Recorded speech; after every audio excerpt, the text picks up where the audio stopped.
একসময় তিমির ঘটক নামে একটি উজ্জ্বল ছোট ছেলে ছিল, যে বিশ্বের অন্য যে কোনো কিছুর চেয়ে শিখতে ভালোবাসত। মাত্র 7 বছর বয়সে তিমির সবসময় কিভাবে জিনিসগুলি কাজ করে সে সম্পর্কে আগ্রহী ছিল। প্রতিদিন সকালে তিনি স্কুলে ছুটে যেতেন, নতুন কিছু আবিষ্কার করতে আগ্রহী। তার প্রিয় বিষয় ছিল বিজ্ঞান এবং গণিত, যেখানে তিনি মহাবিশ্বের বিষয়গুলি অন্বেষণ করতে এবং জটিল ধাঁধা সমাধান করতে পারতেন। তিমিরের ঘরটা রঙিন বই, চার্ট আর পোস্টারে পূর্ণ।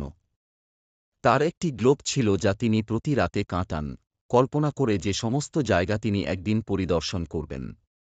তিনি তার ব্লক এবং লেগোস দিয়ে জিনিস তৈরি করতে পছন্দ করতেন, আশ্চর্যজনক টাওয়ার, সেতু এবং এমনকি রোবট তৈরি করতেন। একদিন তার শিক্ষক তাকে সৌরজগৎ সম্পর্কে একটি উপস্থাপনা করার জন্য একটি বিশেষ প্রকল্প দেন। তিমির কঠোর পরিশ্রম করেছিল, উজ্জ্বল রং এবং চাকচিক্য ব্যবহার করে প্রতিটি গ্রহকে তার চার্টে উজ্জ্বল করে তোলে।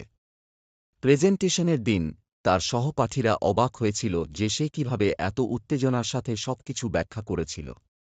এমনকি তারা তাকে আরও শেখাতে বলেছে। তিমির জানত যে শেখা একটি দুঃসাহসিক কাজ, এবং তিনি সবেমাত্র বিশ্বের বিষয়গুলি অন্বেষণ করার জন্য তার যাত্রা শুরু করেছিলেন।